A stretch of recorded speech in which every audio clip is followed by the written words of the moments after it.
CEOs and salespeople are confident that their opinion is the right one. Are they? Welcome to the CEO and Salesman podcast, where we talk about today's business issues and we'll let you work out who's right. It's me, by the way. Well, welcome everybody to a brand new podcast called the CEO and the Salesman. So my friend here is Daniel. Daniel, welcome. Hey, Matt. It's great to be here. Thanks very much. Now, look, Daniel is the CEO and, you guessed it, I'm the salesperson. So the point of this whole podcast is to try to take the learnings that Daniel and I have, created over the last 20, 30 years of being in business and share those with other small to medium business owners. That's about right, isn't it, Daniel? Yeah, Matt. I when I first met you 18 months ago, you're a sales guy that knows marketing. It's really rare, really, really rare. And when you met me, I'm a technology guy that knows sales. And happens to be CEO of the company. And so I just, because of the salesman bit of it, we immediately had some language that we could share. Anyway, and that's why I thought it was exciting to get together. And maybe some of those fun conversations we can redo and help other people that want to grow their businesses. I think that's kind of what I want to help people do. Yeah, look, absolutely. I've really enjoyed our conversations. We've continued to be in touch and continue to converse about various topics, everything from account-based marketing through to crypto. So, and I'm sure over the course of the time that we have, you said you weren't going to mention crypto, Matt. Certainly in this market. So, look, we'll cover a lot of things. But actually, one thing I wanted to ask you straight away is we were just talking before we hit record. Is you were talking about the skills that you believe, and I obviously agreed with, but you believed a business owner, a small to medium business owner, must master in 2022. So just to set the tone for the podcast and what people can expect. So Daniel, what do you think those skills are? Yeah, it's really interesting. I've been fortunate enough to be involved in a couple of startups and helping a couple of companies get going, some of them my own and some of them not with other people. And over the last 15 years, if you were to say to a small business owner, you must be an expert in technology, they go, no, I've got an IT guy for that. Why do I need to do that? And I'd be saying, well, you'd be very hard pressed to stay competitive today. And I don't mean hands-on keyboard coding. You just got to know what's going on. You got to know what's happening with the internet, and it's in everything. And then on top of that, sales. I think any small to business owner they have to sell. You can't not sell, right, Matt, as an owner of a company. But more recently for me, over say the last 18 months, marketing. I look back at some of the things I've done. I really wished I had started with marketing, because until you can market yourself, you can't sell, and if you can't sell, you can't service, and kind of what's the point? So, that's kind of my takeaway. If you are a leader of a small medium business today, technology, sales, and marketing, or around the other order, you've got to be across all. You've got to be across all three of those, as well as an expert in your own company, of course. Of course, yeah. Even a dog groomer needs to be able to understand that, don't they? Yeah. You can be the best dog groomer in the world. If you can't market yourself, can't sell yourself, and don't know what platforms to do it on, you're in trouble. Yeah. Absolutely. And also one distinction that we should make is that having the tools doesn't make you a great tradesman or tradesperson. Yeah. So I've got a garage full of socket wrenches and all that sort of stuff. I don't even know I use that term correctly, but I've got a bunch of tools in my that I've collected over the years. But you know what? Ask me to fix anything or do anything handy around the place, and it's going to take a long time and a lot of YouTube videos watching for me to do absolutely anything. So it's not just having the tool, and anybody saying that having this tool will solve the problem is really going to create a situation where somebody's going to come up short. So it's actually sweating the assets. So you've got to make sure that what you've got actually and what tools you have, you know how to use, but also what value they bring. Not much point using Trello if you're not actually going to use it, or whatever piece of technology. I just picked that one out of the air because it's free. So basically, don't hit a screw with a hammer, right? That's exactly. That's as basic as that. Yeah, exactly. Now, because I am a salesperson and have been so for 20 years, sort of talking about tools, because all I have is the sales hammer, the whole world looks like a nail. So I'm reasonably focused on business growth through better sales and marketing. Whereas Daniel, your focus when we were talking about this idea, the concept of the podcast, it was mainly around, obviously having a systems and a business owner's mentality, but actually figuring out the asset or the value of marketing. Wouldn't that be right? Yeah, I had always put it in the bucket of I need to get an expert in because I don't really know it, and also you don't have the time to get grubby with it. My way of learning, hands on keyboard and actually do the work, right? And then also because you start off small, you tend to have a couple of customers, you get going, get the momentum, but then how do you ask? Everyone says, well, how do you get growth? How do you start? That's probably the most common question you get, Matt, in what you do. Absolutely. How do you grow a company? And the answer is marketing.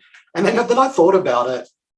It's probably the most important thing we need to do right now, and I'm kind of delegating it. Right now, of course, I'm talking about small to medium. I'm not talking about big enterprises, and you have the money to bring in the key players to do what needs to be done. But even in those organizations, you have to have a plan, and you have to make. And I think I'm really resonating with you about the tools.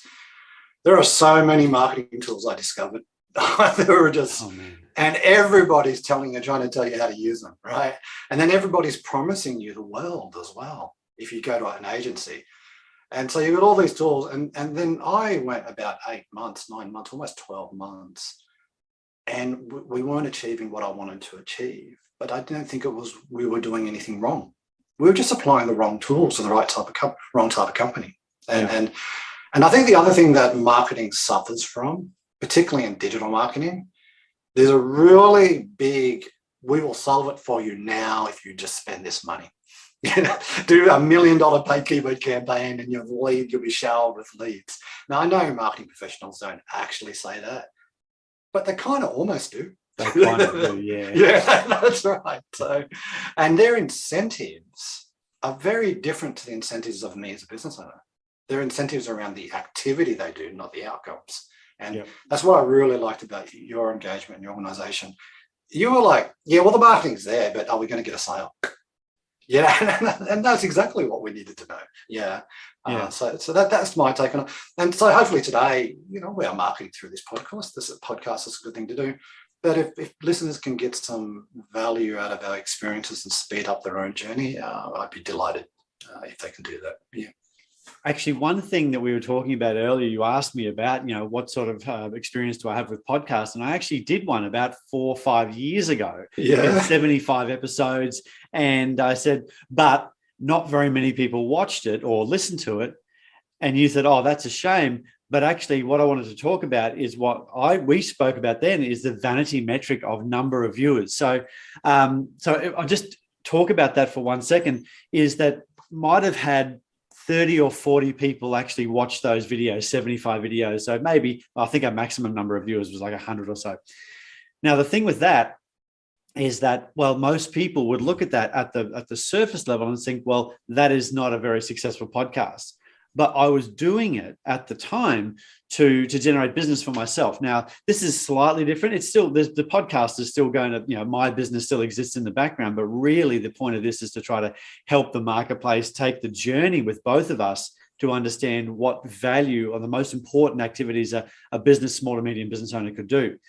But those 100 viewers or 50 or 100 viewers, I was still able to pick up a number of customers during that time. So anybody out there, I guess the first piece of advice that I want to share with people in the market right now who are listening to this or watching this is, if you put a piece of content out there and your open rate on your email is not very high or you're not a lot of engagement on social media, that's pretty normal if you're in B2B space. If you're in B2C, if you're trying to sell sunglasses to everybody, then maybe you've got to figure out a way to get more eyeballs.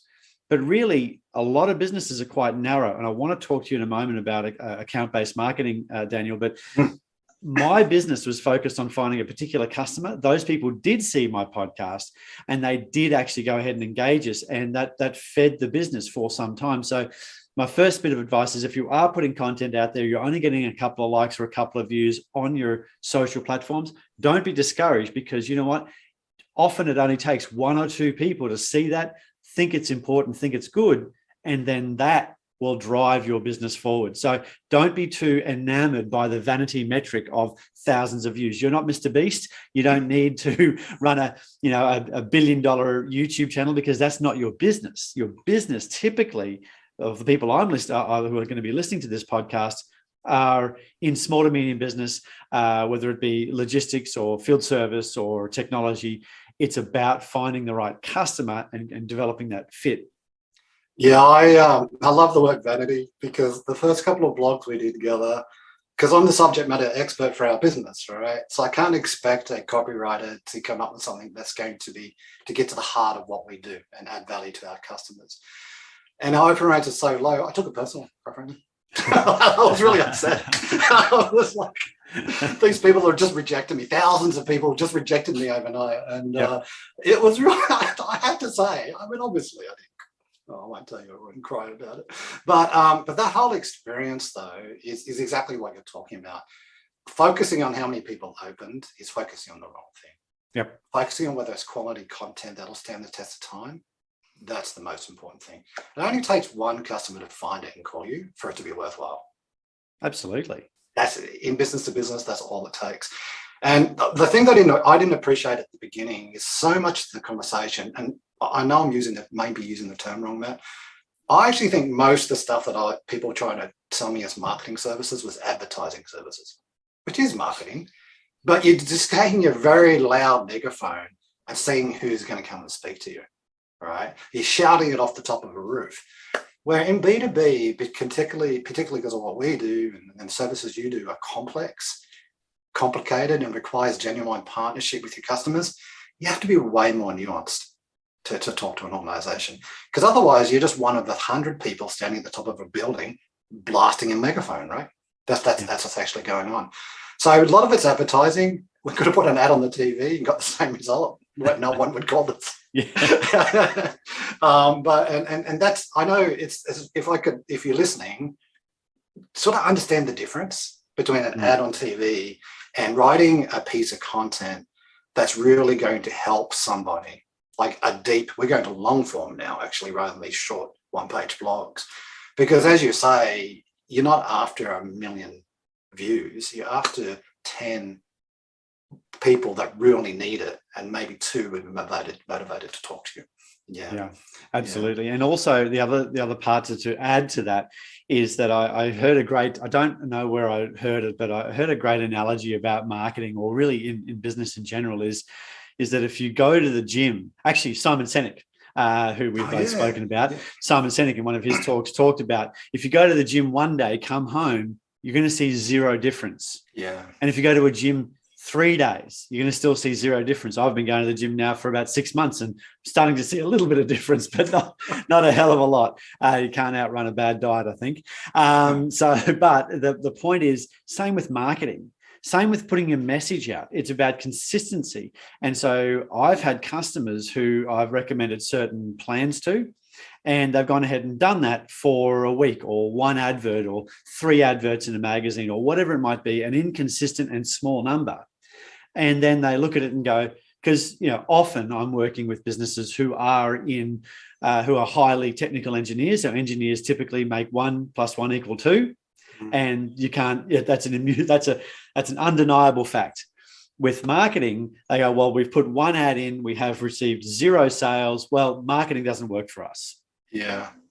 I think that the noise of the activity too sometimes, and what I really liked when we sort of engage with you, and not that we're trying to pitch each other's services here, but this is our first podcast. We're going to have something to talk about. Yeah, that's right. But I think my learnings, though, because like I'd said, I knew the concepts of marketing. That was my niche. I could run a marketing meeting, but I never really dug deep. One of the things that you did with us, which other agencies didn't do, was really focused on who are you. That's marketing discipline, straight up and down, right? Yep. And because people think it's a sales discipline, well, no, it's not, because the who are you conversation is really detailed. Who you want and who do you want to talk to is even more important. Yeah. And I know it sounds, okay, everybody does that. Well, do they really? Do they do that? And do they share it with the company, the rest of the team? Does every employee in the organization know it? That's, to me, and that's why I woke up and thought, No, we can't think about. I can't think about marketing as something that happens in a company. Marketing is as important as everything else, not because of the outcomes, because it first of all defines what you're saying to the whole world. And if everybody's not on board with that, then you're going to create this values conflict within your organization. Because what you could be saying to the world as your promise could be very different to what your engineers are actually doing. And they may not even know because they haven't been part of the whole engagement. So I think we had 7 people come to that workshop. Some of them had been with us for 6 to 7 years and they'd never thought about our company that way once. Right. And these are consultants that are talking to customers every single day. So it was great, Matt. Thank you for that. Yeah, look, that's really fascinating. And I have said it a number of times, and I think you've probably heard me say this. Everybody from the cleaner to the CEO needs to know how the business makes money. And they go, oh, well, we sell things or we sell services. But really the process and how and who and where. So the entire ecosystem of this is how we communicate this issue, because everybody in the business, and so we're speaking directly to the people who are listening to this, is that everybody in the business needs to understand how you make money and the process you go through, the people you target, because barbecues and beers happen. And so if somebody is complaining about something in their own separate business, it's very easy to go, well, actually, we solve problems like that, or actually, we help the company similar to that solve that problem. And there could be as I said, anybody from the cleaner to the CEO and the engineers in between, because the engineers are solving the really difficult problems, but because they're difficult problems, they spend so much time chopping the tree, they forget that they're actually in a forest. They don't see the trees. So anyway, so look, that's one thing I really wanted to drive home. I'm glad you've seen that. Now, circling back to marketing, one thing that not circling back, but one element of marketing that I think is really important for most B2B businesses to really think about, do some investigation on, read half a dozen articles about, is what's called account-based marketing. So, Daniel, would you mind just taking me through your perception of what you perceive account-based marketing to be, and then how Klugo is actually implementing it? Yeah, it's been transformative for us. It's very scary. Yep. Because we are not doing the things that a marketer wants us to do, like in the sequence they want us to do it, right? And when getting ready for this, because we talked about this last week, I want to give this example. If you're a company, just say you're an individual and you invented something that only one company in Australia could buy from you and it was worth $10 billion, but it was worth it, right? It would revolutionize their business. What you would do is personally track down the directors, the owners, find out what flights are on, get a presentation. You would go and have the meeting and you would find them wherever they are, and you would do everything you personally could to convince them, first of all, make them aware of you. Yep. Then help them consider what your service is, and then do a conversion and buy from you. You wouldn't do the rest of it. You wouldn't do digital marketing. You wouldn't do, because there's only one company in the entire of a world that can buy from you, right? That's ABM. You define, first of all, very tightly who you can sell to. You find out who they are. There are so many information services out there. And then you start your reps working in those accounts directly. Then you support them. Now, of course, it's not one. We have decided 200. That's it. Yep. We've got about 3,000 we can talk to, but we have spent 4 months profiling. We've now got it down to 200. And the reps that are driving the campaign, we are now supporting them with marketing activity, not the other way around, where you run marketing to get a lead to give to a rep. Yep. And we've got so much more confidence now in our outcome, because we know every single conversation with a company that if we can get them at the right time, they'll buy from us.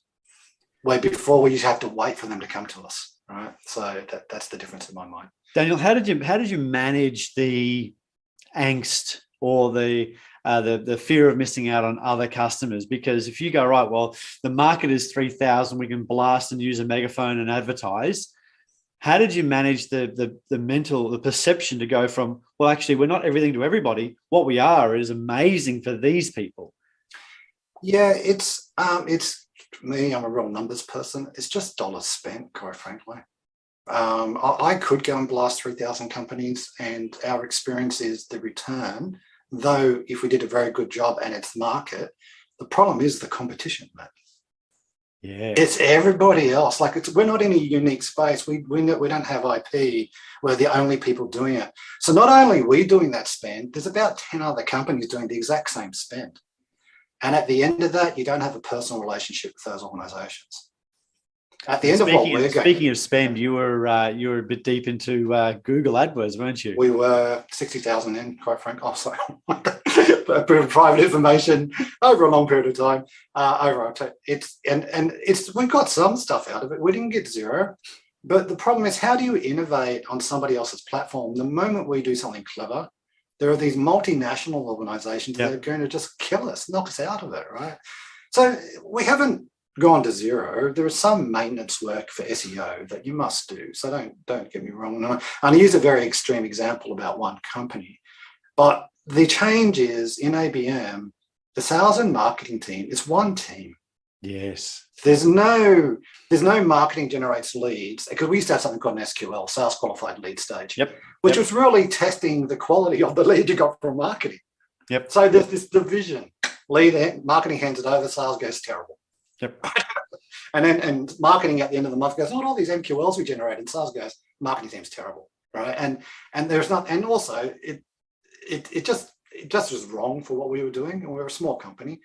Now that everybody's in the same meetings, so we have a marketing meeting, salespeople are there. We have a sales meeting, marketing people are there, and not all the content's relevant, but everybody knows what's going on. We have very short meetings within our organisation, so it's still daunting, Matt, because we're still early stages. We're about 6 months in. But as far as my experience in doing initiatives with small companies and companies I'm starting, I feel very confident that the outcome, because of the discipline, the outcome is predictable. And as a CEO of a company, and this is where paid keyword kills you, I cannot predict the outcome of the spend. No. As much as I tell you you can. You just can't, right? And so I know there's probably lots of people listening now, well, you're doing it wrong, blah, blah, blah. That was just my experience with it. And I had some pretty good people working on it. Yeah.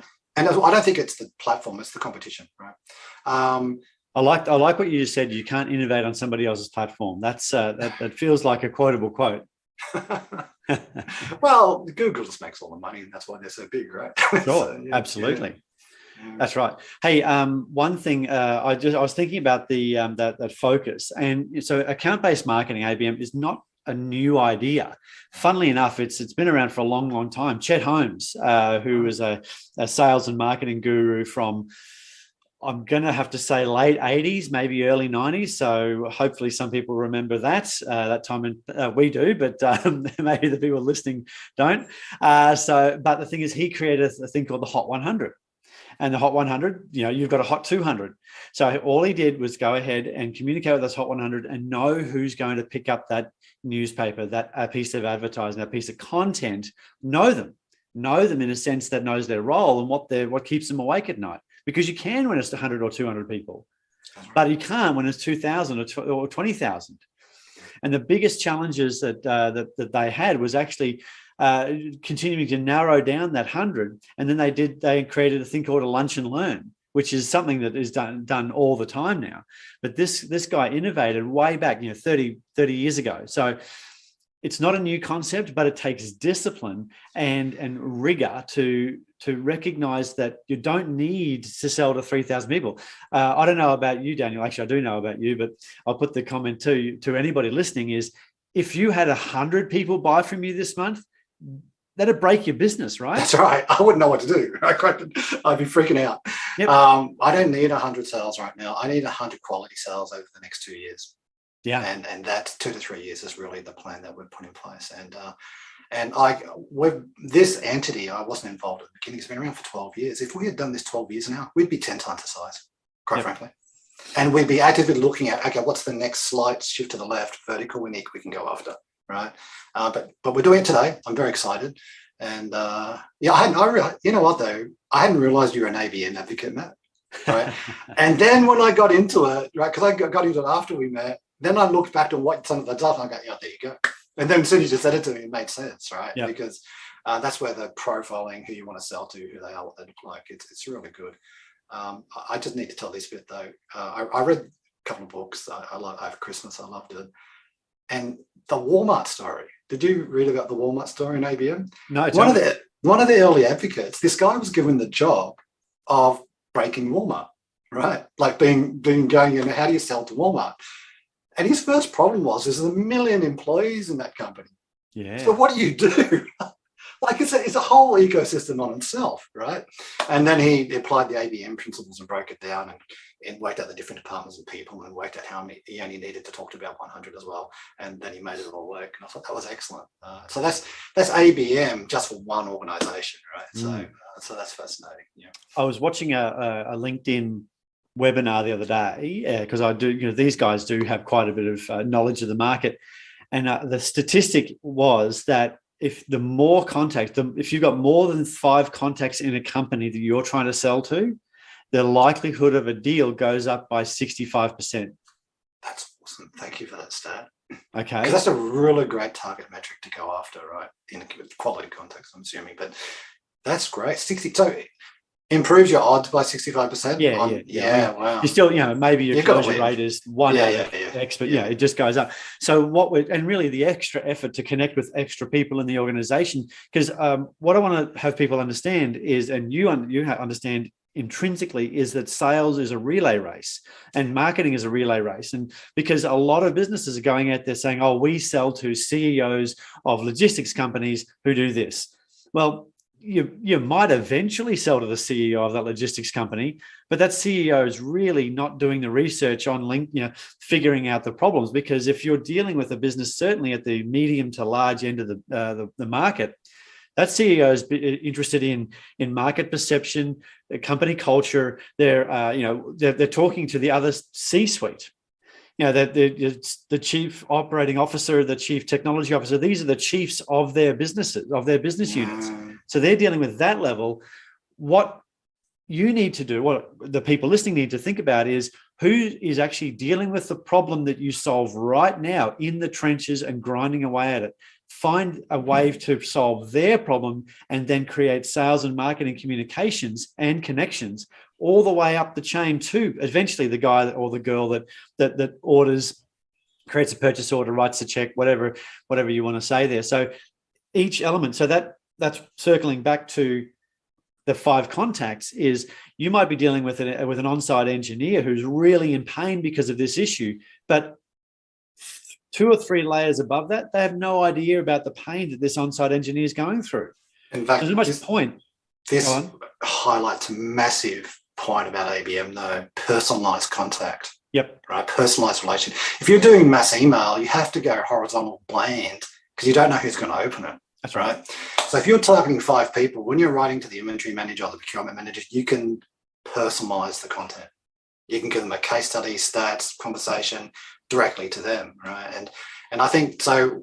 It's a bit weird. We look at who we got. We've got lots of people we talk to, and our marketing person goes, you know what? I could put an email campaign together for you and do some nurturing if you want. So no, we're going to do the hard slog.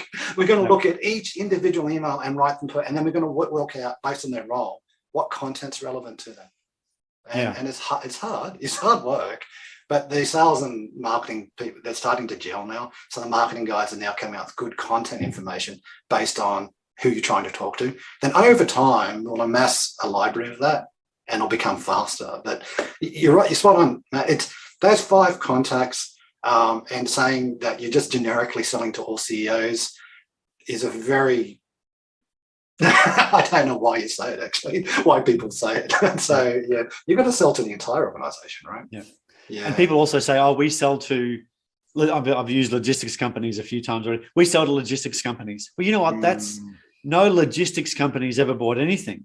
It's the humans inside that company that's bought things. So I want people to understand that sales is not a B2B or a B2C exercise. It's a H to H. It's a human to human. And so, hey, if you're selling something that people can go ahead and grab for free online and click a button, put their credit card details in, that's not the market we really are talking about. And that is a relevant market, a very large market, but it's not the market we're talking about. We're talking about a market that requires some type of business level change to implement what you've got, or process change or business change, and that requires everybody along the process, that relay of that content or that information being passed to one person to the next, to get it, feel good about it, feel that you solve their particular problem all the way through. So that's who we're talking about here. And I have had comments in the past, people say, well, I just want to be like Canva and have people, it's so good that everybody just bought it. So, listen to the Canva story about how they went from a university publication and yearbook publication all the way through, and it took them 15 years to become an overnight success, and the effort that it went through. But so if one is going to quote those things, please read those stories, because I do, and it's there's a lot more to it than just creating an amazing thing. The other thing that people don't really appreciate for those types of startups as well, they call them startups. They didn't really just start up, but they're in the startup model because of the way they could fund it and grow. Bulk of the money goes in marketing. Absolutely. Not in R&D, because the marketing is so competitive when it's all about paid keyword and click-through and SEO. Because if you become successful, somebody else will try and copy you within 90 days, and then they're going to compete for your marketing budget, because I'm not out there visiting Matt and shaking your hand, Matt, and saying, would you like to come and get a service for us, which is what we do in B2B. We ultimately meet our customers. So I find that fascinating. You don't, because like they raised, I don't know, 187 million or something. I can't remember what they raised. Oh, that may have been their first thing. Yep. 100 million may have gone to marketing, and I wouldn't be surprised. Yeah, I would be surprised. Yeah. So look, I think this has been a great first episode, Daniel. I've really enjoyed our conversation. I want to continue these conversations, so we're going to do it reasonably often, I think weekly. And if you've enjoyed this conversation, you listen to this, and you go, that makes sense, but I want to understand more about this. Or actually, you guys are completely talking out your ear, you know nothing. Here's a question, I'm going to stump you. We want to get those through. At no point in my life have I ever positioned myself as the only person with the knowledge or the be all and end all of information. And that's I know that's how Daniel is. Over the years of being CEO of a number of very, very successful businesses and coming through the ranks of those bigger businesses as well, it's about learning. And if one doesn't continue to learn, I think the law of thermonuclear dynamics is that if you're either growing or dying. So we're always trying to grow. So hit us up. Let us know if there's any questions, thoughts, comments, arguments, ideas you want us to talk about, because we're going to talk it out. We're going to do a little bit of research and come prepared with some, hopefully an interesting opinion or two. Thanks, Matt. Yeah, it was. We were speaking a couple of weeks ago, and I always have these fascinating conversations with you, and I kind of said we should just record them. And here we are. So there's going to be a lot of fun. I'm looking forward to it. Thank you. Excellent. Thanks very much. Okay. And thanks, everybody. See you next week. Bye for now. Thanks for listening to the CEO and Salesman podcast. If you've got a leadership, sales, or business question, we'd love to hear it. And of course, we'd also love to add our 2 cents on the subject. Tune in for next week, where we talk about all these things and more. Bye for now.